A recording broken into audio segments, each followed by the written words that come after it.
السلام علیکم ورحمۃ اللہ وبرکاتہ۔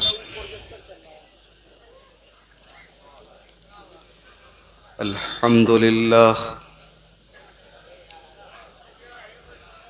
نحمده ونستعینه ونستغفره ونعوذ باللہ من شرور انفسنا ومن سیئات اعمالنا من يهده الله فلا مضل له ومن يضلل فلا هادي له وأشهد أن لا إله إلا الله وحده لا شريك له وأشهد أن محمدا عبده ورسوله يا أيها الذين آمنوا اتقوا الله حق تقاته ولا تموتن إلا وأنتم مسلمون يا أيها الناس اتقوا ربكم الذي خلقكم من نفس واحدة وخلق منها زوجها وبث منهما رجالا كثيرا ونساء واتقوا الله الذي تساءلون به والأرحام إن الله كان عليكم رقيبا يا أيها الذين آمنوا اتقوا الله وقولوا قولا سديدا يصلح لكم أعمالكم ويغفر لكم ذنوبكم ومن يطع الله ورسوله فقد فاز فوزا عظيما أما بعد فإن خير الحديث كتاب الله وخير الهدي هدي محمد صلى الله عليه وسلم وشر الأمور محدثاتها وكل محدثة بدعة وَكُلَّ بِدْعَةٍ ضَلَالَةٍ وَكُلَّ ضَلَالَةٍ فِي النَّارِ۔ اعوذ باللہ من الشیطان الرجیم، بسم اللہ الرحمن الرحیم۔ وَلَقَدْ ذَرَأْنَا لِجَهَنَّمَ كَثِيرًا مِنَ الْجِنِّ وَالْإِنسِ لَهُمْ قُلُوبٌ لَا يَفْقَهُونَ بِهَا وَلَهُمْ أَعْيُنٌ لَا يُبْصِرُونَ بِهَا وَلَهُمْ آذَانٌ لَا يَسْمَعُونَ بِهَا أُولَئِكَ كَالْأَنْعَامِ بَلْ هُمْ أَضَلُّ أُولَئِكَ هُمُ الْغَافِلُونَ۔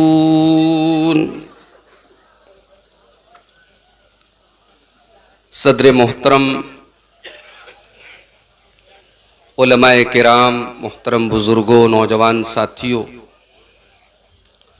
ماؤں اور بہنوں، پیارے بچوں، جامعہ محمدیہ کھیدو پورا کے سالانہ جلسہ دستار بندی میں اس سے پہلے بھی شامل ہونے کی سعادت نصیب ہو چکی ہے۔ مئو میں پچھلے کچھ دنوں سے کھلے میدان میں بہت کم ایسا موقع نصیب ہوا ہے جب کسی دینی پروگرام میں شامل ہونے کا موقع ملا ہو۔ میں سمجھتا ہوں یہ جامعہ محمدیہ کھیدو پورا کے ناظم اعلیٰ جناب فیصل صاحب کی کوششوں کا نتیجہ ہے، اور مئو کے پرشاسن کی فیاضی ہے کہ انہوں نے آج کے اس پروگرام کی پرمیشن دی ہے اور مجھے کسی پابندی کے بغیر آپ کے سامنے گفتگو کرنے کا آج موقع نصیب ہو رہا ہے۔ مجھ سے پہلے آپ نے شیخ شاہد جمال ندوی حفظہ اللہ کا بہترین خطاب سماعت کیا، اور اس کے بعد ابھی مجھ سے پہلے سدھارتھ نگر کی سرزمین سے آئے ہوئے ہمارے انتہائی عزیز دوست شیخ نیاز فیضی حفظہ اللہ کا خطاب بھی آپ نے سماعت کیا۔ میں جس موضوع پر کچھ بات آپ کے سامنے کرنا چاہتا ہوں وہ موضوع بہت اہم ہے، لیکن افسوس کی بات یہ ہے کہ اس موضوع پر ہماری توجہ بہت کم ہے۔ اگر میں آپ سے پوچھوں کہ یہ مدرسہ یا مئو میں جتنے بھی مدرسے ہیں یا ہندوستان میں جتنے مدرسے ہیں، مدارس اسلامیہ جہاں قرآن و حدیث پڑھایا جاتا ہے، ان مدارس کا مقصد کیا ہے؟ یہ مدرسے کیوں بنے ہیں؟ ان مدرسوں کا پرپس کیا ہے؟ ان کا ادیشیہ کیا ہے؟ ان کا مقصد کیا ہے؟ شاعر نے بڑی پیاری بات کہی ہے، یہ مدرسہ ہے تیرا میکدہ نہیں ساقی، یہاں کی خاک سے انسان بنائے جاتے ہیں۔ مدرسے سے انسان بنتے ہیں۔ سوال یہ پیدا ہوا کہ کیا اسکول میں پڑھنے والا انسان نہیں بن رہا ہے؟ کیا کالج میں پڑھنے والا انسان نہیں بن رہا ہے؟ انسان تو سب ہے۔ تو وہ کون سی خاص بات ہے جو مدرسے میں پڑھائی جاتی ہے؟ وہ میں آج آپ کو بتانا چاہتا ہوں۔ ایک ہوتا ہے دل، اور ایک ہوتا ہے شریر اور جسم۔ جسم کی خوبصورتی پر تو بہت محنت ہو رہی ہے، دل پر کون محنت کر رہا ہے؟ بھئی آپ ہماری خواتین کو دیکھ لیں، ان کے میک اپ آئٹمز پر لاکھوں روپے خرچ ہو رہے ہر مہینے۔ پوری ایک انڈسٹری ہے میک اپ انڈسٹری۔ جو ہمیں شادی شدہ لوگ ہیں اس درد کو جھیلے ہوئے ہیں۔ کبھی خواتین اگر اپنے بیوٹی آئٹمز لینے چلی جائیں تو کتنے کا بل بنتا ہے؟ برانڈڈ جو ان کے آئٹمز آتے اللہ کی بنائے۔ بھئی کیا مقصد ہے اس کا؟ یہ لپسٹک، یہ مسکارا، یہ فیس کریم، یہ فلاں پاؤڈر، یہ الا، یہ بلا، کیا مقصد ہے اس کا؟ چہرے کو خوبصورت بنانا۔ نوجوان لڑکوں کی بات کیجیے آپ، بال میں لگانے والا جیل الگ آتا ہے صاحب، شیمپو الگ آتا ہے، چہرہ دھلنے والا فیس واش الگ آتا ہے، چہرے کی کریم الگ آتی ہے، باڈی کا موئسچرائزر الگ آتا ہے۔ کتنی انسان اپنے شریر پر کتنا خرچ کر رہا ہے، اپنے ظاہر پر کتنی محنت کر رہا ہے۔ بہت ان ساری کریموں، ان سارے پاؤڈروں، ان سارے آئٹم سے بہت فائدہ ہوگا تو یہ ہوگا کہ آپ خوبصورت دکھنے لگیں گے، آپ ہینڈسم ہو جائیں گے، آپ اسمارٹ بن جائیں گے۔ لیکن اللہ تبارک و تعالیٰ کے یہاں آپ کے چہرے کی خوبصورتی تو نہیں دیکھی جائے گی، آپ کی اسمارٹنس تو نہیں دیکھی جائے گی، آپ کتنے ہینڈسم ہیں اللہ تعالیٰ کے یہاں یہ میٹر نہیں کرے گا۔ اللہ کے پیارے نبی جناب محمد رسول اللہ صلی اللہ علیہ وسلم فرماتے ہیں، ان اللہ لا ينظر الى صورکم واجسامکم ولکن ينظر الى قلوبکم واعمالکم۔ اللہ تبارک و تعالیٰ کے یہاں تمہارے چہرے نہیں دیکھے جائیں گے، تمہارا شریر نہیں دیکھا جائے گا، اللہ تعالیٰ تو تمہارے دلوں کو دیکھے گا، تمہارے عمل کو دیکھے گا۔ اللہ کیا تو دل کی ویلیو ہے، دل کیسا ہے آپ کا؟ کہیں ایسا تو نہیں چہرہ بہت گورا چٹا بڑا خوبصورت بڑا میک اپ کر کے اپنے آپ کو چمکا لیا اور سینے میں جو دل ہے وہ دل بڑا گندا اور بڑا غلیظ ہے، کہیں ایسا تو نہیں؟ اللہ کے دل کی اہمیت ہے۔ اسی لیے حضرت ابراہیم علیہ السلام اللہ کی بارگاہ میں دعا کرتے تو بڑی پیاری بات کہتے ہیں، وَلَا تُخْزِنِي يَوْمَ يُبْعَثُونَ يَوْمَ لَا يَنفَعُ مَالٌ وَلَا بَنُونَ إِلَّا مَنْ أَتَى اللَّهَ بِقَلْبٍ سَلِيمٍ۔ اے اللہ مجھے قیامت کے دن تو ذلیل نہ کرنا، اچھا یہ کیوں بولا؟ دنیا میں انسان اگر ذلیل ہوتا ہے، آج ذلیل ہے کل عزت پا جائے گا. کل کے ذلیل آج بڑے معزز ہیں، اور آج کے معزز کیا پتا کل ذلیل ہو جائیں. مگر قیامت کے دن جو رسوا ہو گیا، ہائے اس کی بدنصیبی کا کیا ٹھکانہ ہے. اصل عزت قیامت کے دن کی عزت ہے، اور اصل ذلت قیامت کے دن کی ذلت ہے. میرے پیارے نوجوان ساتھیوں، ابراہیم خلیل اللہ دعا کر رہے ہیں وَلَا تُخْزِنِي يَوْمَ يُبْعَثُونَ، اے اللہ مجھے قیامت کے دن تو ذلیل نہ کرنا. یوم لا ينفع مال ولا بنون، جس دن نہ مال کام آئے گا نہ اولاد کام آئے گی. الا من اتى الله بقلب سلیم، قیامت کے دن تو وہی کامیاب ہوگا جو صاف ستھرا دل لے کر کے آئے گا. اللہ کیا کامیاب وہی ہوگا جس کا دل صاف ستھرا. ہم لوگ تو اپنے آپ کو اہل حدیث کہتے ہیں، قرآن و حدیث پر چلنے کا دعویٰ ہمارا ہے، اور ہماری کوشش بھی ہے کہ ہم قرآن و حدیث ہی پر زندگی کے تمام معاملات میں چلیں. اس مدرسے میں حدیث کی سب سے اعلیٰ کتاب کون سی پڑھائی جاتی ہے؟ صحیح بخاری. صحیح بخاری کی پہلی حدیث کون سی ہے؟ اللہ کے پیارے نبی جناب محمد رسول اللہ صلی اللہ علیہ وسلم فرماتے ہیں انما الاعمال بالنیات، تمام اعمال کا دار و مدار نیت پر ہے. نیت کا تعلق کہاں سے ہے؟ دل سے ہے. نیت زبان سے نہیں ہوتی. یہ جو زبان سے لوگ روزے کی نیت کرتے ہیں وہ سب میڈ ان انڈیا ہے، وہ نبی کی سکھائی ہوئی دعا نہیں ہے. نیت دل کے ارادے کا نام ہے.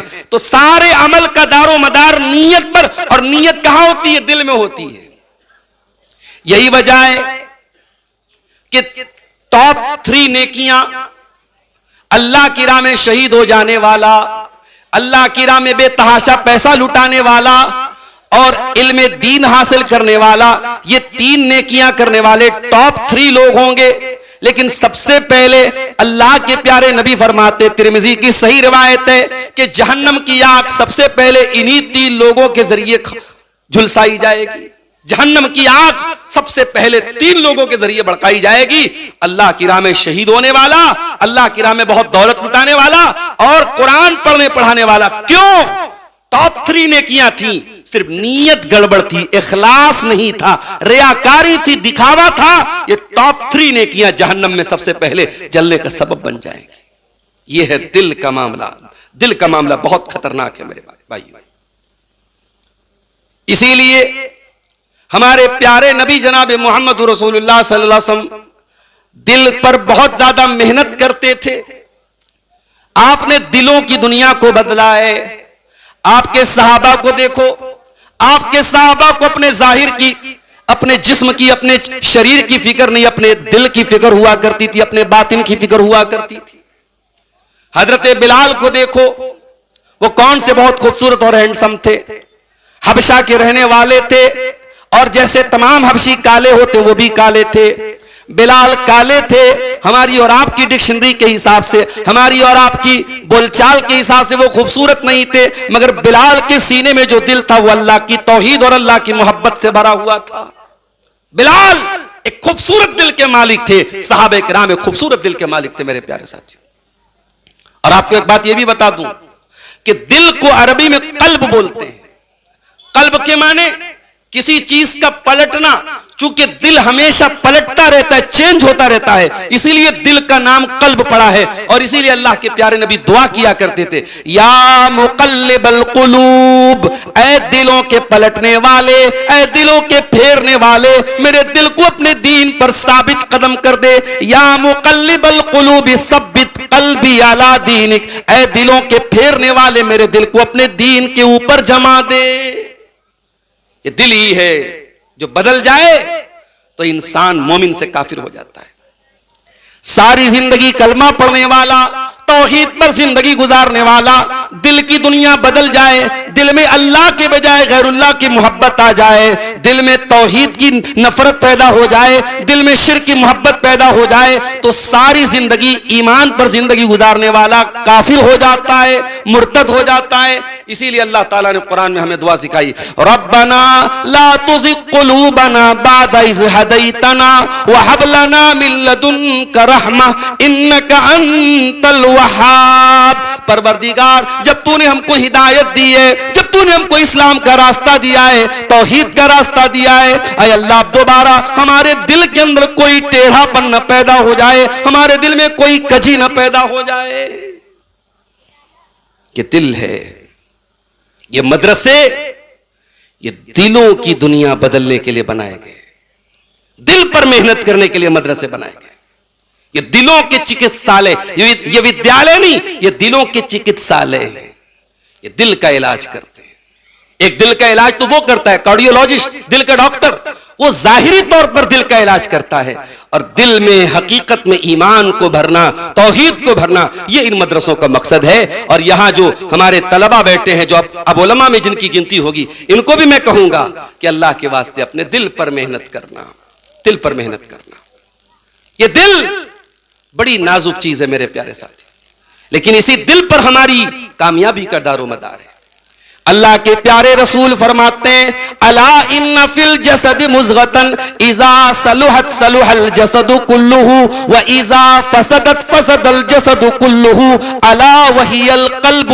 اے ایمان والو, اے مسلمانوں, تمہارے نبی کا فرمان ہے کہ تمہارے شریر میں ایک پارٹ آف باڈی ایسا ہے, ایک لوتھڑا ایسا ہے, ایک حصہ ایسا ہے, اگر وہ صحیح ہے تو پوری باڈی صحیح ہے, وہ خراب ہے تو پورا شریر خراب ہے. وہ کون سا لوتھڑا ہے؟ آپ نے فرمایا الا وہی القلب, وہ دل ہے. ابھی رمضان کا مہینہ بالکل دستک دے چکا ہے, 3-4 دنوں کے بعد شاید جمعہ کو چاند نکل جائے, تراویح کی نماز ہم پڑھیں. رمضان میں ہم سب سے میجر عبادت کون سی کرتے ہیں؟ تراویح نہیں, روزہ. سب سے میجر عبادت روزہ ہے نا, رمضان کی سب سے اہم عبادت روزہ ہے. روزے کا مقصد کیا ہے؟ یا ایھا الذین آمنوا کتب علیکم الصیام کما کتب علی الذین من قبلکم لعلکم تتقون. اے ایمان والو, روزہ کیوں فرض کیا گیا؟ تاکہ تم تقوی والے بن جاؤ. پھر 2 مہینہ کے بعد دوسرا تہوار آئے گا, بقرعید کا, قربانی کریں گے. قربانی کا مقصد کیا ہے؟ لن ینال اللہ لحومها ولا دماؤها ولکن ینالہ التقوی منکم. اللہ کے یہاں تمہاری قربانی کا خون نہیں پہنچتا, تمہاری قربانی کا گوشت نہیں پہنچتا, اللہ کے یہاں تمہارا تقوی پہنچتا ہے. روزہ کا مقصد تقوی, قربانی کا مقصد تقوی. اور حج ایک بہت عظیم عبادت حج ہے. آج حج کے بارے میں اللہ نے فرمایا کہ وہ بھی من تقوی القلوب, اس کا بھی تعلق تقوی سے ہے, اور تقوی کا تعلق دل سے ہے. نبی نے اپنے سینے کی طرف اشارہ کر کے فرمایا التقوی ہا ہونا, التقوی ہا ہونا, تقوی یہاں ہے. آپ چہرے کے اعتبار سے بڑے دیندار ہیں, اگر دل میں گندگی بھری ہے تو آپ متقی نہیں بن سکتے. دل پر محنت کرو میرے بھائی. اور آج افسوس کے ساتھ کہنا پڑتا ہے کہ ہمارے دلوں کا معاملہ بہت گڑبڑ ہے میرے بھائی. دل گڑبڑ ہے ہمارے, دل کٹھور ہو چکے ہیں, دل سخت ہو چکے ہیں. اگر یہ دل کٹھور نہ ہوتے تو آج جنازوں کو دیکھ کر کے, میتوں کو دیکھ کر کے, مصیبتوں کو دیکھ کر کے, پریشانیوں کو دیکھ کر کے کم سے کم ہمارے دل پگھلتے, ہمارے دلوں میں اللہ کا ڈر پیدا ہوتا. مگر بڑی بڑی مصیبتیں دیکھ کر کے بھی ہمارے دل نہیں پگھل رہے. کیوں؟ کیونکہ دل کٹھور ہو چکے ہیں. قرآن کے پہلے پارے میں اللہ تعالیٰ نے بنی اسرائیل کا واقعہ بیان کیا. بنی اسرائیل کو اللہ نے حکم دیا کہ گائے ذبح کرو. بنی اسرائیل کو اللہ نے حکم دیا گائے ذبح کرو. بنی اسرائیل چاہتے ڈائریکٹ اللہ کا حکم مان سکتے تھے, مگر انہوں نے اس میں سوال پر سوال داغنا شروع کیا. گائے کیسی ہو, ایسی ہو, ویسی ہو, وہ سوال کرتے چلے گئے. اللہ تعالیٰ ان کے لیے ٹف کرتا چلا گیا. بہرحال بڑی مشکل سے انہوں نے اللہ کے اس حکم کو مانا اور ذبح کیا. انہوں نے جب انہوں نے ذبح کر لیا تو اللہ نے حکم دیا کہ اس ذبح کرنے کے بعد اس کے گوشت کا کوئی لوتھڑا ایک مرے ہوئے انسان کی باڈی پہ لے جا کے مارو تو مرا ہوا انسان تھوڑی دیر کے لیے زندہ ہو جائے گا اور بتائے گا کہ ہمیں کس نے مارا ہے, اس کا قاتل کون ہے. یہ معجزہ اللہ تعالیٰ نے بنی اسرائیل کو دکھایا. ہونا تو یہ چاہیے تھا اتنی بڑی اللہ کی قدرت کو دیکھ کر کے بنی اسرائیل سدھر جاتے, اصلاح کر لیتے, اپنی شرارتوں سے باز آ جاتے, مگر اتنا بڑا معجزہ, یعنی مردہ کھڑا ہو کر کے زندہ ہو گیا اور بتایا کہ میرا قاتل کون ہے, اتنی بڑی نشانی دیکھنے کے بعد بھی بنی اسرائیل کے اوپر کوئی فرق نہیں پڑا. تو اللہ تعالیٰ نے اس واقعے کو بیان کرنے کے بعد کیا فرمایا؟ ثم قست قلوبكم من بعد ذلك فهي كالحجارة او اشد قسوة. اے یہودیو, اے بنی اسرائیل کے لوگوں, تمہارے دل تو پتھروں سے زیادہ کٹھور ہو گئے, تمہارے دل تو پتھروں سے زیادہ سخت ہو گئے. پتھر تو کچھ ایسے بھی ہوتے ہیں کہ پتھر کے اندر سے ندیاں بہنے لگتی ہیں, نہریں بہنے لگتی ہیں. وَإِنَّ مِنْهَا لَمَا يَشَّقَّقُ فَيَخْرُجُ مِنْهُ الْمَاءُ. ارے پتھر تو کچھ ایسے بھی ہوتے ہیں کہ پتھر پر بار بار جب پانی گرتا ہے پتھر میں سوراخ ہو جاتا ہے اور پانی نکلنے لگتا ہے. وَإِنَّ مِنْهَا لَمَا يَحْبِطُ مِنْ خَشْيَةِ اللَّهِ. پتھر تو کچھ ایسے بھی ہوتے ہیں جو اللہ کے خوف سے جھک جاتے ہیں. اے یہودیوں, تمہارے دل تو پتھروں سے بھی زیادہ کٹھور ہو گئے. قرآن نے یہودیوں سے کہا تھا, مسلمانوں اپنے سینے پر ہاتھ رکھ کے بتاؤ کہ ہمارا دل کیسا ہے. ہمارا دل بھی یقیناً پتھروں سے زیادہ کٹھور ہو چکا ہے. اگر یہ دل پتھروں سے زیادہ کٹھور نہ ہوتا, قرآن تو وہی ہے جو 1400 سال پہلے تھا. قرآن تو وہی ہے جس قرآن کو سن کر کے بڑے بڑے اسلام کے دشمن ایمان لے آئے, جس قرآن نے دلوں کی دنیا بدل دی. آج وہی قرآن, پورا 30 پارے کا قرآن حافظ صاحب قرآن, پورا قرآن تراویح کی نماز میں کھڑے ہو کر کے سنا رہے ہیں اور ہم پیچھے سن رہے ہیں. ہمارے دل پر کوئی فرق نہیں پڑ رہا ہے. اس کا مطلب تو قرآن وہی ہے, ہمارے دل نے قرآن کو قبول کرنا چھوڑ دیا ہے. ہمارا دل اتنا کٹھور ہو گیا, اس کے اوپر قرآن کا کوئی اثر نہیں ہو رہا ہے. دل سخت ہو گیا ہے ہمارا. آج حالات یہ ہیں, چاہے آپ کا مئو ہو چاہے میرا بنارس ہو, آپ مشاعرہ رکھ دیں, بھیڑ اتنی ہوگی جگہ رکھنے, پیر رکھنے کے لائق جگہ نہیں ہوگی. کسی فلمی ہیرو کو بلا لیں, کسی ناچ گانے کا پروگرام رکھ لیں, آپ کو جگہ نہیں ملے گی. اور دینی پروگراموں میں آپ ڈھونڈتے رہ جائیں گے. جن چند اللہ کے بندوں کو اللہ توفیق دیتا ہے, ان کے علاوہ کتنی مساجد کے پروگرام ہیں, دروس ہیں, جہاں سامعین کی بڑی قلت ہوتی ہے. اور بعض اوقات تو ایسا ہوتا ہے بیچارہ دور سے آیا ہوا مہمان ایک غلط میسج لے کے جاتا ہے کہ بھئی یہاں تو قرآن و حدیث کو سننے کا جذبہ نہیں ہے. کیوں ایسا ہو رہا ہے؟ دنیا کی باتیں ہوتی ہیں, ہمارے کان کھڑے ہو جاتے ہیں. کاروبار کی باتیں ہوتی ہیں, ہمارے کان کھڑے ہو جاتے ہیں. ناچ گانے کا معاملہ آتا, ہمارے کان کھڑے ہو جاتے ہیں. اللہ کا ذکر ہو رہا ہے, اللہ کی توحید کا ذکر ہو رہا ہے, ہمیں سننے میں کوئی انٹرسٹ نہیں ہے. ہمارے موبائل کی پلے لسٹ میں آج گانے بھرے ہوئے ہیں, میوزک بھرے ہوئے ہیں. ہم قرآن کو کیوں نہیں سننا چاہتے؟ کیونکہ دل کٹھور ہو چکا ہے. اللہ نے فرمایا وَإِذَا ذُكِرَ اللَّهُ وَحْدَهُ اشْمَأَزَّتْ قُلُوبُ الَّذِينَ لَا يُؤْمِنُونَ بِالْآخِرَةِ وَإِذَا ذُكِرَ الَّذِينَ مِن دُونِهِ إِذَا هُمْ يَسْتَبْشِرُونَ. یہ کٹھور دلوں کی نشانی ہے, یہ آخرت پر ایمان نہ رکھنے والوں کی نشانی ہے کہ جب اللہ کا ذکر ہوتا ہے تو ان کے دل سکڑنے لگتے ہیں, اور جب غیر اللہ کی باتیں ہوتی ہیں تو بڑے خوش ہو کر کے بڑی واہوائی کرتے ہیں اور بڑے غور سے سنتے ہیں. ہم نے میرے بھائیوں کورونا کا دور دیکھا ہے, وہ دور دیکھا ہم نے جو کئی نسلوں نے نہیں دیکھا ہے. کورونا کا دور ہم نے دیکھا جس میں خانے کعبہ کا طواف رک گیا, نماز رک گئی, عیدین کی نمازیں گھروں میں پڑھی گئی, جمعہ کی نمازیں گھروں میں پڑھی گئی. لوگ صف میں کھڑے ہوئے, ایک دوسرے سے دور دور کھڑے ہوئے. باپ کا جنازہ بیٹا باپ کی لاش کو چھونے کو تیار نہیں. حکومت نے نعرہ لگایا 2 گز دوری, ماسک ہے ضروری. یہ تمام چیزیں ہم نے دیکھی ہے میرے بھائیوں. اتنی بڑی مصیبت تو شاید کئی نسلوں نے نہ دیکھی ہو. مگر کیا فرق پڑا؟ کیا ہمارے زنا کے اڈوں میں کوئی کمی آئی؟ کیا ہماری چوری بے ایمانی میں کوئی کمی آئی؟ کیا ہماری عورتوں کی بے پردگی میں کوئی کمی آئی؟ کیا ہمارے سماج کی بے راہ روی میں کوئی کمی نہیں آئی؟ اللہ تعالیٰ نے قرآن میں ذکر کیا کہ پہلے کی امتوں پر ہم جب مصیبتیں نازل کرتے تھے تو کیوں نازل کرتے تھے؟ وَلَقَدْ أَرْسَلْنَا إِلَىٰ أُمَمٍ مِّن قَبْلِكَ فَأَخَذْنَاهُمْ بِالْبَأْسَاءِ وَالضَّرَّاءِ لَعَلَّهُمْ يَتَضَرَّعُونَ. اے میرے نبی, ہم آپ سے پہلے کی امتوں کو ہم نے بہت ساری مصیبتوں میں ڈالا, آزمائشوں میں ڈالا, پریشانیوں میں ڈالا, لعلہم یتضرعون, تاکہ وہ اللہ کے سامنے گڑ گڑا جائیں, تاکہ وہ اللہ سے توبہ کر لیں, معافی مانگ لیں. فلولا اذ جاءہم باسنا تضرعوا ولکن قست قلوبہم, لیکن جب ہمارا عذاب آیا, مصیبت آئی, بیماری آئی, تو بجائے اس کے کہ وہ اللہ کے سامنے جھک جاتے, گڑ گڑانے لگتے, ان کا دل تو اور کٹھور ہو گیا اور سخت ہو گیا. اور یہ بات یاد رکھو عزیز طلبہ, جامعہ محمدیہ سے فارغ ہونے والے عزیز ہمارے فارغین, آپ کو بھی ایک میسج دینا چاہتا ہوں. دل سخت ہوگا تو جو قرآن آپ یہاں سے پڑھ کے جا رہے وہ بھی بھول جائیں گے, آپ جو حدیثیں آپ نے پڑھی اپنے اساتذہ سے وہ بھی بھول جائیں گے.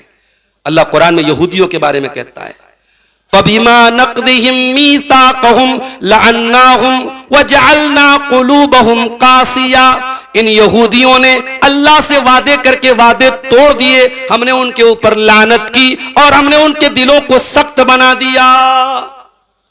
اور آگے فرمایا کہ اسی وجہ سے جو قرآن, جو اللہ کی کتاب ان کو دی گئی تھی, نسو حزم, اس کا ایک بڑا حصہ انہوں نے بھلا دیا, بھول گئے, وہ اللہ کے ذکر کو بھول گئے, اللہ کی کتاب کو بھول گئے. آج کتنے قرآن کے حافظ ہیں, کل تک رمضان میں تراویح پڑھاتے تھے, آج وہ عیاشیاں کر رہے ہیں, آج وہ شرابیں پی رہے ہیں, آج ان کے چہروں پر داڑھی نہیں, ان کے چہروں پر شریعت کی نشانی نہیں, ان کی زندگی میں دین نہیں. آج کتنے عالم ہیں, کتنے قرآن کے حافظ ہیں, ان کی زندگی میں دین کی کوئی رمق نہیں. کیوں؟ سب بھلا بیٹھے اللہ کے دین کا جو نور تھا, اللہ کے دین کے علم کا جو نور تھا, سب بھلا بیٹھے. کیوں؟ کیونکہ یہ بدل گیا, دل بدل گیا, دل سخت ہو گیا. میرے دوستو, اب آئیے اپنے تقریر کے ہم دوسرے پڑاؤ پر آتے ہیں. آپ نے یہ تو جان لیا کہ دل کا سخت ہونا بہت بڑی مصیبت ہے, لیکن یہ دل کیوں سخت ہوتا ہے, اس کے ریزنز کیا ہیں, اس کے اسباب کیا ہیں, اور اس کا ٹریٹمنٹ کیا ہے, اس کا علاج کیا ہے, یہ 2 پوائنٹ پر ہم بات کریں گے, پھر آپ سے اجازت لے لیں گے. دل کٹھور کیوں ہوتا ہے؟ سن لیجئے, دل کٹھور ہوتا ہے گناہوں کی وجہ سے, پاپوں کی وجہ سے, اللہ کی نافرمانیوں کی وجہ سے. انسان جتنا گناہ کرتا چلا جائے گا, دل کٹھور ہوتا چلا جائے گا. اللہ کے پیارے نبی فرماتے ہیں, ترمذی کی صحیح روایت ہے, کہ جب بندہ کوئی خطا کرتا ہے, کوئی غلطی کرتا ہے, نُقِطَتْ فِي قَلْبِهِ نُقْطَةٌ سَوْدَا, اس کے دل پر ایک کالے رنگ کا نقطہ ڈال دیا جاتا ہے. فَإِن تَابَ, اگر بندہ توبہ کر لیتا ہے, وَاسْتَغْفَرَ, اللہ سے معافی مانگ لیتا ہے, اس کے دل کا وہ دھبا مٹا دیا جاتا ہے. وَإِنْ عَادَ, لیکن اگر بندہ دوبارہ پھر گناہ کرتا ہے, پھر اس کے دل پہ وہ کالے دھبے پھر سے ڈال دیے جاتے ہیں, اور جب بہت زیادہ گناہ کرنے لگتا ہے, حَتَّى تَعْلُوَ قلبہو, یہاں تک کہ وہ کالے رنگ کے دھبے اس کے دل پر چھا جاتے ہیں, اس کا پورا دل کالا ہو جاتا ہے. اور جب دل کالا ہو جاتا ہے, اللہ کے پیارے نبی فرماتے ہیں, پھر انسان کے دل کی وہی حالت ہو جاتی ہے جو اللہ نے قرآن میں بیان کی. کہاں بیان کی؟ قرآن کے 30ویں پارے میں, کلا بل ران علی قلوبہم ما کانوا یکسبون, تمہارے گناہوں کی وجہ سے تمہارے دلوں پر پردہ چھا گیا, تمہارے دلوں پر غلاف چڑھ گیا, تمہارے دلوں پر پرت چڑھ گئی. یعنی اگر ہم گناہ پر گناہ کریں گے تو گناہوں کی ایک لیئر, ایک پرت ہمارے دل پر چڑھ جائے گی, پھر قرآن ہمارے دلوں پر اثر نہیں کرے گا, پھر حدیث ہمارے دلوں پر اثر نہیں کرے گی. ہر جمعہ میں خطبہ سن رہے ہیں, ہر تقریر میں شامل ہو رہے ہیں, یوٹیوب پر علماء کے بیانات سن رہے ہیں, کیوں نہیں اثر ہو رہا ہے؟ کیونکہ دل پر گناہوں کی پرت چڑھ گئی ہے میرے پیارے ساتھی. تو گناہوں کی وجہ سے دل سخت ہوتے ہیں. ایک اور چیز ہے جس سے دل سخت ہوتا ہے, ایک انسان گناہ کرتا ہے لیکن نادم ہے, شرمندہ ہے, اس کو احساس ہے کہ میں غلط کر رہا ہوں. اور ایک انسان گناہ کرتا ہے, مزے لیتا ہے, گناہ کر کے دوستوں میں شیئر کرتا ہے, بیان کرتا ہے, ارے بھائی میں نے بہت بڑا تیر مار لیا, میں نے یہ گناہ کر لیا. ایسا انسان اپنے دل کو سخت بنا لیتا ہے. اللہ کے پیارے نبی صلی اللہ علیہ وسلم فرماتے ہیں, کل امتی معافن الا المجاہرین, میری امت کے تمام لوگوں کی معافی تو ہو جائے گی مگر ان لوگوں کی معافی نہیں ہوگی جو کھلم کھلا گناہ کرتے ہیں. اور آپ نے آگے مطلب بتایا کلم کلا گناہ کا مطلب یہ ہے کہ بندہ کوئی گناہ کرے اور اللہ اس کے گناہ پر پردہ ڈال دے اور بندہ اللہ کے پردے کو چاک کرے اور لوگوں کو بتاتا پھرے عملت الباریۃ کذا و کذا، کل رات میں نے ایسا ایسا کام کیا ہے، اللہ نے پردہ ڈالا تھا۔ انسان اللہ کے پردے کو چاک کرے اور اپنے گناہوں کا پرچار کرے، اپنے پاپوں کا پرچار کرے، اپنے پاپوں پر فخر کرے، ایسا انسان اللہ تعالیٰ کے ناقابل معافی ہے۔ ایک اور چیز ہے جس سے دل سخت ہوتا ہے، خواہشات کی پیروی۔ جب آپ دین کو بھی اپنی خواہشات کے مطابق حاصل کرنا چاہیں گے، مفتی صاحب سے فتویٰ اس لیے نہیں پوچھیں گے کہ مفتی صاحب سے آپ شریعت کا حکم پتہ لگائیں، فتویٰ اس لیے پوچھیں گے تاکہ آپ کی من مرضی کی بات مل جائے۔ اگر ایک مفتی کیا نہیں ملی تو دوسرے مفتی سے رابطہ کریں گے، دوسرے کیا نہیں ملی تو تیسرے سے رابطہ کریں گے۔ آپ کو شریعت نہیں جاننا، آپ کو اپنی خواہشات جاننا ہے۔ اگر یہ طریقہ آپ نے اپنا لیا اور خواہشات پر چلنے لگے تو معاف کیجئے، اس سے بھی دل سخت ہوتا ہے۔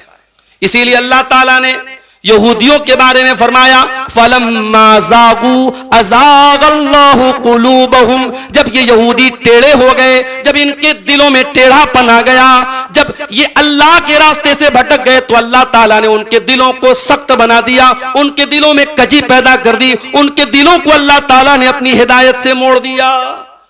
ہدایت پر چلنا ہے میرے پیارے ساتھیوں تو شریعت کی پیروی کرنی پڑے گی، شریعت آپ کی خواہشات کے حساب سے نہیں چلتی۔ اگر آپ شریعت کو اپنی خواہشات کے مطابق کرنا چاہیں گے تو آپ کبھی نہیں کر سکتے۔ اللہ کے پیارے نبی فرماتے ہیں حفت الجنت بالمکارہ وحفت النار بالشہوات، کہ اگر جہنم میں جانا ہے تو اپنی شہوتوں اور خواہشات کی پیروی کرو، اور جنت میں اگر جانا ہے تو بہت ساری ناپسندیدہ چیزیں جو آپ کو ناگوار ہیں وہ آپ کو کرنی پڑیں گی۔ اور آگے بڑھیے، دل کو سخت بنانے والی ایک اور چیز ہے دنیا سے بہت زیادہ تعلق جوڑ لینا۔ جو چیزیں حلال ہیں ان حلال چیزوں میں بہت زیادہ لگ جانا۔ مثال کے طور پہ کھانا پینا حلال ہے، مگر آپ ہر وقت کھانے کی بات کریں، جب دیکھو تب جب جشن چل رہا ہے، ادھر سیخ بن رہی ہے، ادھر کباب بن رہا ہے، ادھر جو ہے وہ کیا بولتے اس کو انگشتی بن رہی ہے۔ ٹھیک ہے، آپ نے سیزن میں ایک بار کھا لیا، صاحب ہر سنڈے کو کہاں ہو صاحب انگشتی کھا رہے ہیں؟ ارے بھائی کھاؤ، زندگی گزارنے کے لیے کھاؤ، کھانے کے لیے زندگی مت گزارو۔ کھانے پینے میں بھی، مباح چیزوں میں بھی حد سے زیادہ، اعتدال سے زیادہ تجاوز کرنا، یہ بھی انسان کے دل کو کٹھور بنا دیتا ہے۔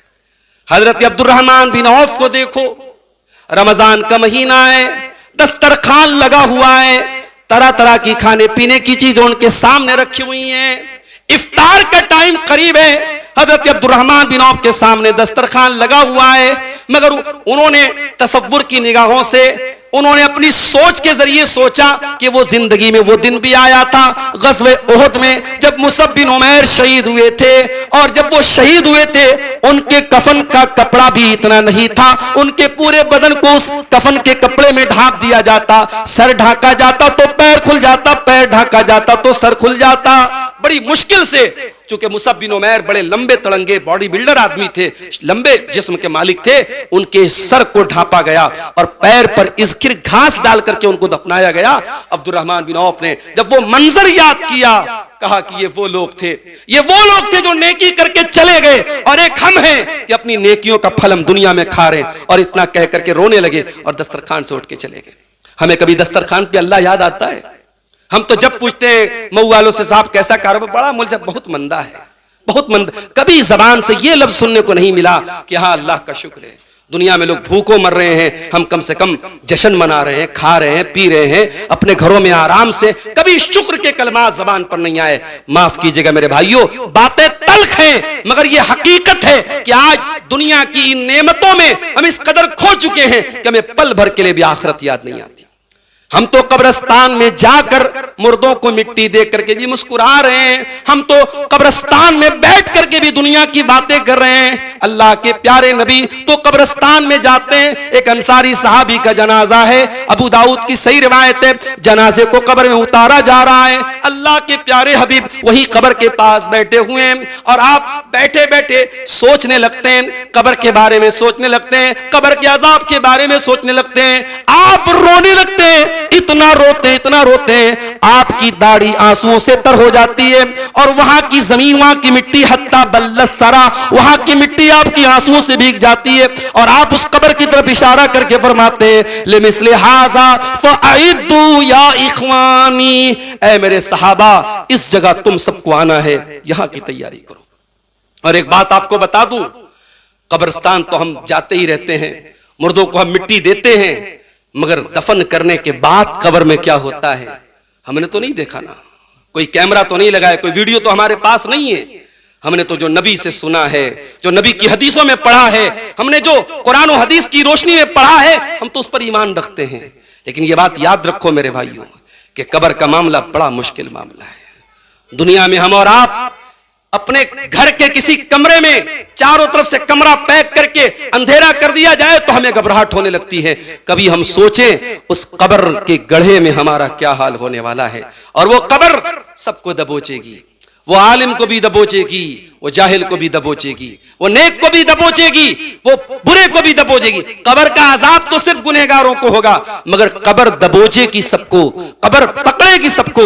اللہ کے پیارے نبی کے ایک صحابی حضرت سعد بن معاذ رضی اللہ تعالیٰ عنہ کا انتقال ہوا، اتنے بڑے صحابی تھے، اتنے جلیل القدر صحابی تھے۔ اللہ کے پیارے نبی نے کہا کہ سعد بن معاذ وہ صحابی ہیں کہ ان کی موت پر اللہ کا عرش ہلنے لگا، وہ صحابی ہیں جن کے انتقال پر آسمان کے دروازے کھول دیے گئے، وہ صحابی ہیں جن کے جنازے میں 70,000 فرشتے شامل ہوئے۔ لیکن جب سعد بن معاذ کو قبر میں اتارا گیا، اللہ کے نبی کا چہرہ پیلا پڑ گیا، آپ کا چہرہ بدل گیا، اور آپ نے 3 مرتبہ سبحان اللہ کہا، 3 مرتبہ اللہ اکبر کہا، اور آپ نے کہا تضایق علی صاحبکم القبر، تمہارے اس ساتھی کی قبر ان کے اوپر تنگ ہو گئی، ان کی قبر نے بھی ان کو پکڑ لیا، ان کی قبر نے بھی ان کو پل بھر کے لیے دبوچ لیا۔ ان للقبر سقطۃ لو نجا منہ احد لنجا سعد بن معاذ، اے میرے صحابہ کان کھول کر کے سن لو، قبر سب کو دبوچے گی، قبر سب کو پکڑے گی۔ اگر قبر کے دبوچنے سے کوئی بچ سکتا تھا تو سعد بن معاذ بچ جاتا، مگر سعد بن معاذ بھی نہیں بچ پائے، ان کو بھی قبر نے دبوچا۔ میرے پیارے ساتھیوں، ہم جیسے گنہگاروں کو ہم تو سر سے پیر تک گناہوں میں لت پت ہیں، ہمارا کیا حال ہوگا؟ میرے پیارے ساتھیوں، ہم دنیا کی رنگینیوں میں اتنا نہ کھو جائیں کہ ہم قبر کو بھول جائیں، آخرت کو بھول جائیں۔ یہ بات یاد رکھیے، دنیا سے حد سے زیادہ تعلق رکھیں گے تو دل کٹھور ہو جائے گا۔ اور آگے بڑھیے، ایک اور چیز ہے جس سے دل کٹھور ہوتا ہے، اور وہ کیا ہے؟ وہ چیز ہے بہت زیادہ ہنسی مذاق کرنا۔ جب دیکھو تب چٹکلے بازی ہو رہی، جب دیکھو تب ہنسی مذاق ہو رہا ہے۔ اللہ کے پیارے نبی نے فرمایا وَلَا تُكْسِرِ الضِّحْكَ فَإِنَّ كَسْرَةَ الضِّحْكِ تُمِيتُ الْقَلْبَ، بہت زیادہ ہنسا نہ کرو۔ کبھی کبھار آدمی کوئی ہنسی مذاق کی بات ہو گئی، لیکن اگر ہنسنا اور ہنسی مذاق کرنا اور چٹکلے بازی کرنا یہ زندگی کا شیوا ہے تو بدل دیجئے۔ بہت زیادہ ہنسنے سے دل مردہ ہو جاتا ہے، یہ میں نہیں کہہ رہا ہوں، یہ جناب محمد رسول اللہ صلی اللہ علیہ وسلم فرما رہے ہیں۔ اسی طریقے سے ایک اور چیز ہے جو دل کو سخت بنا دیتی ہے میرے پیارے ساتھیوں، اور ہمارے مدرسے کے بچوں سے زیادہ اس کو کون سمجھے گا؟ اس کو شریعت میں غفلت کہا گیا ہے۔ غفلت کس کو بولتے ہیں؟ غفلت کا مطلب یہ ہے کہ کل صبح آپ کا امتحان ہے اور آپ کو معلوم ہے کہ اس امتحان میں اگر میں فیل ہو گیا تو میرا سال برباد، میری زندگی برباد، اور آپ آرام سے کھراٹے مار کے سوتے رہیں چاہے آپ صبح فیل ہو جائیں۔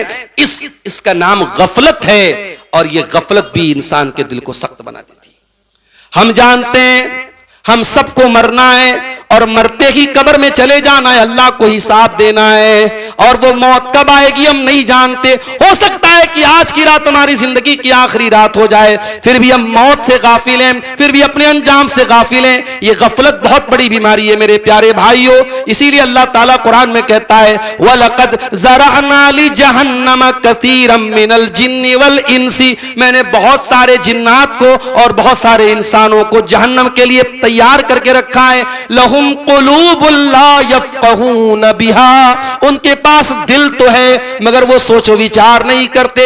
وَلَهُمْ أَعْيُنٌ لَا يُبْصِرُونَ بِهَا، ان کے پاس آنکھیں تو ہیں مگر وہ عبرت کی نظر سے کوئی چیز نہیں دیکھتے. وَلَهُمْ آذَانٌ لَا يَسْمَعُونَ بِهَا، ان کے پاس کان تو ہے مگر وہ حق بات کو سننے کو تیار نہیں ہے. أُولَئِكَ كَالْأَنْعَامِ بَلْ هُمْ أَضَلُّ، اللہ نے فرمایا کہ جب کان بھی ہے، آنکھ بھی ہے، دل بھی ہے مگر نہ دل کا صحیح استعمال، نہ آنکھوں کا صحیح استعمال، نہ کانوں کا صحیح استعمال، تو ایسے لوگ جانور ہیں بلکہ جانور سے بھی بدتر ہیں. ہماری نوجوان نسل کو دیکھ لیجئے میرے ساتھیوں، یہی مئو کی سرزمین ہے. 10 سال پہلے کی صورتحال دیکھیے اور آج کی صورتحال دیکھیے اور اپنے تصور کی نگاہوں سے سوچئے کہ 10 سال بعد کیا ہونے والا ہے. ہماری نوجوان نسل کہاں ہے؟ اس کی زندگی کا مقصد کیا ہے؟ کھاؤ کماؤ انجوائے کرو. بس کھانا کمانا انجوائے کرنا یہ مومن کا مقصد نہیں ہے میرے پیارے ساتھیوں. یہ غفلت ہے، یہ اپنے زندگی کے مقصد سے غفلت ہے کہ ہم نے کھانے کمانے اور انجوائے کرنے کو زندگی کا مقصد بنا کے رکھا ہے. میرے بھائیوں، زندگی کا ایک ہی مقصد ہے، ایک مومن کی زندگی کا ایک ہی مقصد ہے، اللہ کو کیسے راضی کیا جائے. قل ان صلاتی ونسکی ومحیای ومماتی للہ رب العالمین، اے نبی آپ کہہ دیجئے میری نماز، میری قربانی، میرا جینا، میرا مرنا سب اللہ رب العالمین کے لیے. اب آئیے تقریر کے آخری پوائنٹ پر ہم بڑھتے ہیں. دل کی سختی کا سبب آپ نے پتہ لگا لیا، علاج کیا ہے، دل کی سختی کو دور کیسے کیا جائے، یہ سب سے اہم پوائنٹ ہے. اس کو سن کر کے کچھ لے کر کے یہاں سے جائیے. اگر دل کی سختی کو دور کرنا ہے تو پہلا کام ہمیں کیا کرنا پڑے گا؟ دل کو نرم کرنا پڑے گا. کس سے نرم ہوگا؟ یہ اللہ کے ذکر سے نرم ہوگا. دل کو سکون پہنچاؤ اللہ کے ذکر سے. الا بذکر اللہ تطمئن القلوب، او لوگو تمہارے دلوں کو اللہ تعالیٰ کے ذکر سے ہی سکون مل سکتا ہے. میوزک سے اگر آپ کے دل کو سکون مل رہا ہے تو سمجھ جاؤ کہ دل مردہ ہو چکا ہے. آپ اپنے دل کی جنازے کی نماز پڑھ لو، دل مردہ ہو چکا ہے. دل زندہ ہوتا تو دل کو اللہ کے ذکر سے سکون ملتا.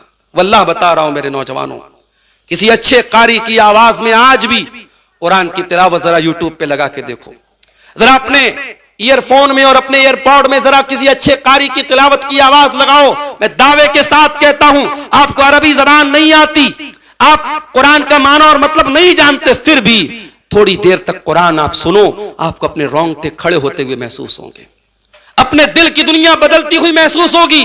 یہ رب کے قرآن کا اعجاز ہے، یہ اللہ کی کتاب کی برکت ہے. یہ کتاب انسان کا کلام نہیں، یہ اللہ کا کلام ہے. میرے پیارے ساتھیوں، اللہ کے ذکر سے اپنے دلوں کو آباد کرو. میرے بھائیوں، اپنے گھروں میں نماز کا ماحول پیدا کرو. میری پیاری ماں اور بہنوں، خود بھی نماز کی پابندی کرو. اپنی چھوٹی چھوٹی بچیوں کو اپنے مصلے پر اپنے ساتھ کھڑا کرو.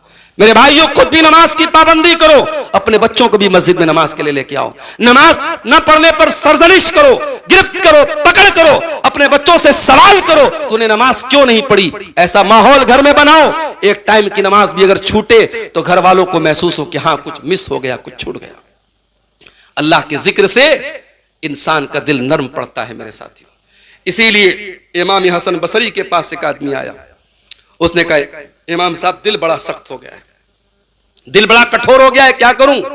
امام حسن بصری نے کہا عذبہ بذکر اللہ، اپنے دل کو پگھلا دے اللہ کے ذکر سے، دل کو موم بنا دے اللہ کے ذکر سے. جتنا تو اللہ کا ذکر کرے گا اتنا تیرا دل موم ہوتا چلا جائے گا. یہ پہلا علاج ہے، اس کو نوٹ کر لو. دوسرا علاج، دل کی سختی کو دور کرنے کا دوسرا طریقہ، اللہ کے پیارے نبی صلی اللہ علیہ وسلم فرماتے ہیں کہ اللہ تعالیٰ کہتا ہے کہ سب سے زیادہ بندہ اگر میرے قریب کسی چیز کے ذریعے آتا ہے مما افترضتہ علیہ، بندہ فرائض کی پابندی کرتا ہے تو میرے قریب آتا ہے. جتنے فرائض ہیں، چاہے وہ فرض نماز ہو، چاہے وہ فرض روزہ ہو، چاہے وہ فرض زکات ہو، چاہے وہ فرض حج ہو، جو چیز فرض ہے اس کی ادائیگی میں دیر نہ کرو. اگر حج فرض ہو گیا تو یہ مت کہو کہ بیٹیا کی شادی ہو جائے تب کریں گے، مکان بن جائے تب کریں گے. معاف کرنا، کہیں نہیں لکھا ہے کہ مکان بننے کے بعد ہی حج کیا جائے. میں نے ایسے لوگوں کو دیکھا ہے حج فرض تھا، حج کے لائق تھے، انہوں نے نہیں فارم بھرا، نہیں حج کیا، بیماری آ گئی پڑ گئے، مصیبتیں آئی پڑ گئے، موت آ گئی مر گئے اور فریضہ ادا نہ کر سکے. فرائض میں کوتاہی مت کرو. اللہ سے قریب ہونا ہے، مقرب بننا ہے اور دل کی سختی کو دور کرنا ہے تو فرائض کی پابندی کرو میرے پیارے ساتھیوں. تیسرا کام، دل کی سختی کو دور کرنا ہے تو تیسرا کام کیا کرنا ہے؟ موت کو یاد کرو. کبھی کبھی قبرستان صرف اس لیے جاؤ، دعائیں مغفرت پڑھنے کے لیے جانا قبرستان ضروری نہیں ہے، وہ جن کے یہاں ضروری ہوگا. ہمارے یہاں باپ کے لیے مغفرت کی دعا کرنا ہے، گھر میں بیٹھ کے بھی کر سکتے ہیں، مسجد میں بیٹھ کے بھی کر سکتے ہیں. ہاں قبرستان جاؤ، اللہ کے نبی نے فرمایا فَإِنَّهَا تُذَكِّرُكُمُ الْآخِرَةَ. قبرستان جاؤ گے تو موت یاد آئے گی، آخرت یاد آئے گی. اکثروا ذکر حازم اللذات، نبی نے فرمایا لذتوں کو توڑ دینے والی چیز موت کو یاد کرو. ابھی الہ آباد کے ہمارے ایک دوست کا پرسوں فون آیا، ان کے بہنوئی اچانک 3 مہینہ پہلے بیمار ہو گئے، کھانسی بہت زیادہ آنے لگی. ڈاکٹروں کو دکھایا، ڈاکٹروں نے کہا کہ پورے پھیپڑوں میں کینسر پھیل چکا. بالکل چلتا پھرتا انسان 2-3 مہینے کے اندر ایسا کینسر پھیلا، پورے پھیپڑوں میں کینسر پھیلا ہوا ہے. دولت بہت ہے، بنارس بھی آئے اور وہاں ایپیکس ہاسپٹل بہت بڑا ہاسپٹل ہے بنارس، وہاں ایڈمٹ کیا، ابھی علاج چل ہی رہا ہے. ڈاکٹروں نے کہہ دیا بھئی کوئی امید نہیں ہے، آپ کوئی ہم آشواسن آپ کو نہیں دے سکتے، بس جتنے دن زندگی ہے بس یہ چل رہے. دولت پر دولت انسان خرچ کر رہا ہے مگر موت کا اس کے پاس کوئی علاج نہیں. یہ موت ہمیں بتاتی ہے ہم کتنے بے بس ہیں میرے پیارے ساتھیوں. اتنی دولت کے باوجود، اتنی ترقی کے باوجود اور ٹیکنالوجی کے اتنا ڈیولپ ہونے کے باوجود آج میڈیکل سائنس کے پاس موت کا کوئی علاج نہیں. ایک وقت ایسا آتا ہے جب ڈاکٹر بھی کہہ دیتا ہے نہیں صاحب ان کو دوا کی نہیں دعا کی ضرورت ہے. ایک وقت ایسا آتا ہے جب سب ہاتھ کھڑے کر دیتے نہیں ہمارے پاس ان کا کوئی علاج نہیں ہے. میرے بھائیوں اس موت کو یاد کرو. اور واللہ میں نے ان آنکھوں سے جوانوں کے جنازے بھی دیکھے اور آپ نے بھی دیکھے ہوں گے، ایسے جوان جن کی جوانی پر لوگ رشک کرتے تھے، جن کی خوبصورتی کے لوگ مثالیں دیتے تھے، جن کے کڑیل جسم کو لوگ مثال کے طور پہ بیان کرتے تھے. ان کی خوبصورتی، ان کے بدن کی طاقت، ان کی جوانی، یہ خاک سب کو نگل گئی. میرے پیارے ساتھیوں اس قبرستان میں ہم سب کو جانا ہے. اس قبرستان میں جایا کرو اور دیکھا کرو اسی مئو کے بڑے بڑے اپنے زمانے کے ترم خاں اور بڑے بڑے 30 مار خاں آج اس قبرستان میں پڑے ہوئے ہیں، جن کی طاقت کا عروج تھا، جن کی دولت کا عروج تھا، جن کے نام سن کے لوگ کانپا کرتے تھے، آج وہ منو مٹی کے نیچے دفن ہیں اور اللہ کے سامنے پیش ہو رہے ہیں. میرے عزیزوں موت کو یاد کرو، اس سے بھی آپ کا دل انشاءاللہ نرم پڑے گا اور دل کی سختی دور ہوگی.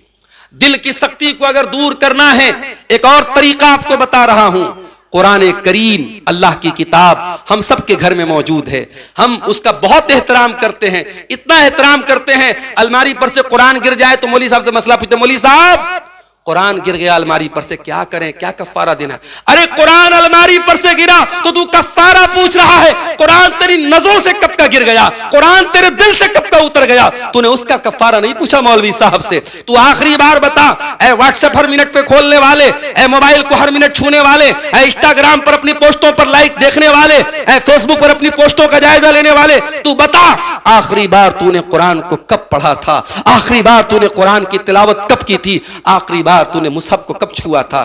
میرے بھائیوں کیا قیامت کے دن رسول شکایت نہیں کریں گے اللہ کی بارگاہ میں؟ آج کوئی ہمارے محلے کا آدمی ہمارے خلاف تھانے پہ شکایت کر دے، ہم کانپ جاتے ہیں، پولیس کو جواب دینا پڑے گا، پرشاسن کو جواب دینا پڑے گا. اللہ کی عدالت ہوگی اور ہمارے خلاف شکایت کرنے والے، ہمارے خلاف کمپلینٹ کرنے والے کون ہوں گے؟ جناب محمد الرسول اللہ صلی اللہ علیہ وسلم. اور کیا کہیں گے؟ وقال الرسول یا رب ان قوم اتخذوا هذا القرآن مہجورا. اے اللہ میری امت نے قرآن کو چھوڑ دیا تھا، میری امت نے قرآن کو ترک کر دیا تھا، قرآن کو دم کرنے کی کتاب بنا دیا، قرآن کو پھونک مارنے کی کتاب بنا دیا، قرآن کو تبرک کی کتاب بنا دیا. نہیں میرے بھائی، قرآن تدبر کی کتاب ہے، قرآن غور کی کتاب ہے. آؤ کھیدو پورا کے جلسے سے یہ پیغام لے کے جاؤ، آنے والے رمضان میں ایک ہی صفحہ صحیح، ایک ہی رکوع صحیح، انشاءاللہ ہم ہر دن ایک صفحہ صحیح, ایک آیت صحیح, جتنا ممکن ہوگا ہم قرآن کو ترجمے کے ساتھ پڑھیں گے اور سمجھنے کی کوشش کریں گے انشاءاللہ. میرے بھائیوں, تدبر, قرآن کا اصل مقصد تدبر اور غور و فکر ہے. قرآن اللہ کا میسج ہے. ہمارا کوئی عزیز ہمیں میسج بھیجے اور ہم جان بوجھ کر کے اس کے میسج کو نظر انداز کر دیں, ہمیں کتنا برا لگے گا. قرآن اللہ کا میسج ہے اور ہم نظر انداز کرتے ہیں, ہمیں اللہ کو حساب دینا پڑے گا. تو قرآن سے اپنا تعلق مضبوط کر لو. قرآن ایک ڈاکو تھا, ڈاکہ ڈالنے کے لیے کسی مکان کی چھت پہ چڑھا تھا اور رات کا سناٹا تھا. دور کوئی اللہ کا بندہ اپنے گھر میں بیٹھ کے قرآن پڑھ رہا تھا اور اتفاق سے سورہ حدید کی آیت نمبر 16 پڑھ رہا تھا. الم یان للذین آمنوا ان تخشع قلوبہم لذکر اللہ, کیا ایمان والوں کے لیے ابھی وہ سمے نہیں آیا کہ اللہ کا کلام سن کر کے ان کے دل پگھل جائیں. وہ ڈاکہ ڈالنے والا ڈاکو, وہ چوری کرنے والا چور, اس کے کان میں قرآن کی آیت پڑتی ہے, وہ کہتا ہے اللہ میں چوری کرنے کے لیے آیا ہوں, میں ڈاکہ ڈالنے کے لیے آیا ہوں, اور وہاں تیرا بندہ قرآن پڑھ کے مجھ کو دعوت دے رہا ہے کہ اے ایمان والو, کیا ابھی وہ سمے نہیں آیا کہ اللہ کا کلام سن کر کے تمہارے دل پگھل جائیں. اے اللہ آج وہ وقت آ چکا ہے. اے اللہ آج سے میں وعدہ کرتا ہوں میں چوری کرنا چھوڑ دوں گا, میں ڈاکہ ڈالنا چھوڑ دوں گا. وہ چور, وہ ڈاکو وہاں سے نکلتا ہے. ایک جگہ بہت سارے لوگ اکٹھا تھے, وہاں جا کے وہ بھی کھڑا ہو جاتا ہے. وہاں لوگ آپس میں باتیں کر رہے ہیں, کوئی کہتا ہے یہاں سے چلنا چاہیے, کوئی کہتا ہے یہاں سے رک جانا چاہیے, کچھ لوگ کہتے ہیں یہی رات میں آرام کرو. یہاں بہت بڑا ڈاکو ہے, فضیل ابن عیاض نام کا ایک ڈاکو ہے جو ڈاکہ ڈالتا ہے, جو لوگوں کا مال لوٹ لیتا ہے. یہاں رات میں آرام کرو, ہم صبح نکلیں گے, ہم اتنا بڑا رسک نہیں لے سکتے. میرے پیارے ساتھیوں, یہ باتیں اس ڈاکو کے کانوں میں پڑی. اس نے کہا اے اللہ تیری مخلوق مجھ سے ڈر رہی ہے, تیرے بندے مجھ سے ڈرتے ہیں. اے اللہ اتنا اگر تجھ سے ڈرتے تو شاید کامیاب ہو جاتے. اے اللہ میں وعدہ کرتا ہوں, میں سچی توبہ کر رہا ہوں اور آج کے بعد ساری زندگی تیرے گھر کے پاس گزاروں گا, میں بیت اللہ کے قریب رہوں گا, میں بیت اللہ کا پڑوسی بن جاؤں گا, میں خانے کعبہ کو لازم پکڑ لوں گا. اور فضیل ابن عیاض وہاں سے چل کے مکہ آتے ہیں اور ساری زندگی اپنے آپ کو خانے کعبہ کے ساتھ خاص کر لیتے ہیں, اور دنیا ان کو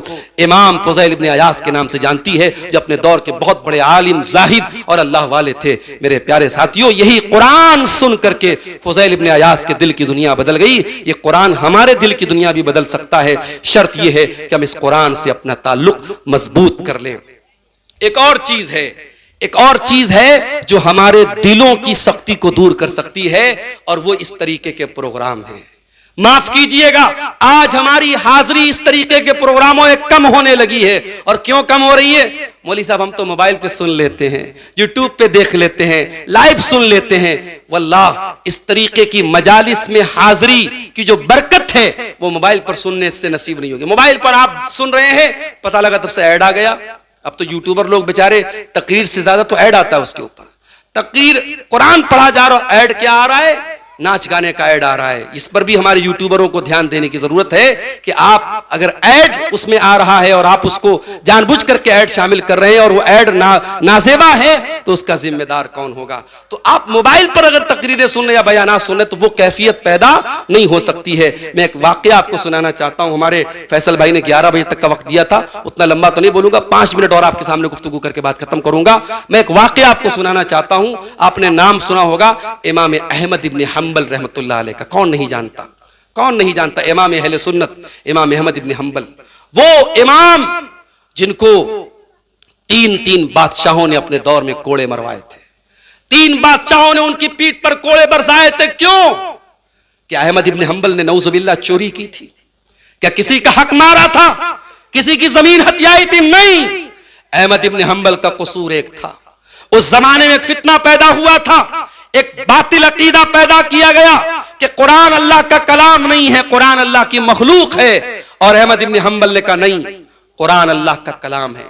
سوچو تو ایک کوئی بہت بڑا, ہمارے اور آپ کے حساب سے سوچو بہت بڑی بات نہیں تھی, مگر مسئلہ عقیدے کا تھا. احمد ابن حنبل بھڑ گئے کہ نہیں, اس غلط عقیدے پر میں ہاں نہیں ملا سکتا. 3 بادشاہوں نے ان کی پیٹھ پر کوڑے برسائے, اور ایسے کوڑے برسائے کہ لکھنے والوں نے لکھا ہے کہ ہاتھی پر برسائے جاتے تو ہاتھی پاگل ہو جاتا. احمد ابن حنبل جب جیل میں جا رہے تھے, ان کے ہاتھوں اور پیروں میں زنجیریں جکڑی جا رہی تھیں. ایک دیہاتی وہاں سے گزرا, ایک عربی وہاں سے گزرا، پڑھا لکھا نہیں تھا، دیہاتی تھا، عربی تھا.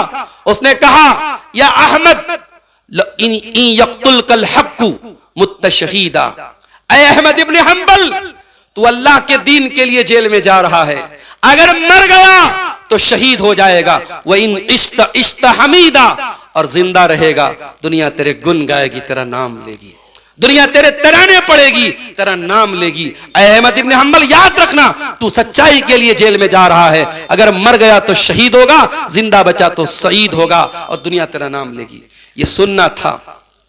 احمد ابن حنبل کہتے ہیں جب جیل میں میری پیٹھ پر کوڑے برسائے جاتے تھے، جب میرے ہاتھ اور پیر کی زنجیریں مجھے تکلیفیں دیتی تھیں، مجھے اس عربی کی بات یاد آ جاتی تھی، اس دیہاتی کی بات یاد آ جاتی تھی. فقوی قلبی، اور میرا دل مضبوط ہو جاتا تھا، میرے دل کو طاقت ملتی تھی اس کے اس جملے سے.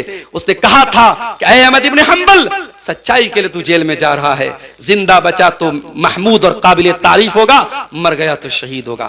کبھی کبھی کوئی ایک تقریر، کوئی ایک جملہ، کوئی ایک قرآن کی آیت ہمارے دلوں کی دنیا بدل دیتی ہے. اس لیے میرے پیارے ساتھیوں، اس طریقے کی دینی مجالس جب منعقد ہوں اور خاص طور سے کوئی باہر کا مہمان آپ کے علاقے میں آئے اور دروس اور دینی پروگرام آپ کی مساجد پر رکھے جائیں تو ضرور شرکت کریں انشاءاللہ، وہاں سے کچھ نہ کچھ آپ حاصل کر کے جائیں گے. اور آخر میں یہی کہوں گا کہ دل کا ریموٹ کنٹرول اللہ کے ہاتھ میں ہے.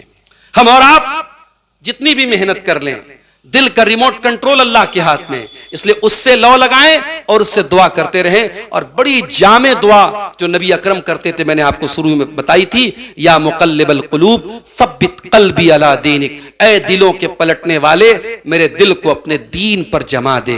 یہ دعا آپ کثرت سے پڑھیے اور اللہ سے دعا کرتے رہیے کہ اللہ تعالیٰ جس طریقے سے تو نے توحید پر ہم کو رکھا ہے، صحیح عقیدے پر رکھا ہے، مرتے دم تک تو اس پر قائم رہنے کی توفیق عطا فرما. استقامت کی اللہ سے دعا کیجئے میرے پیارے ساتھیوں.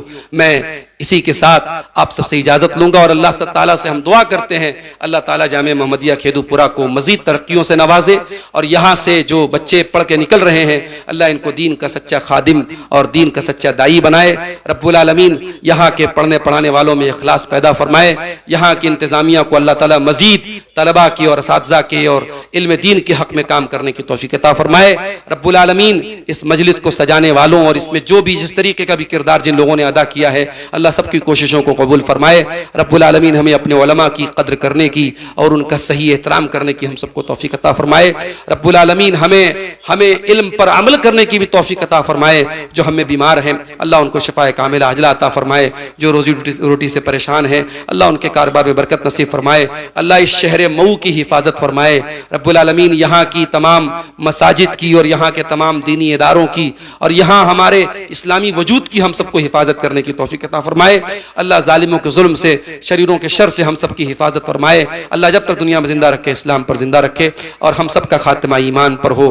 آمین. وآخر دعوانا الحمدللہ رب العالمین. والسلام علیکم ورحمۃ اللہ وبرکاتہ.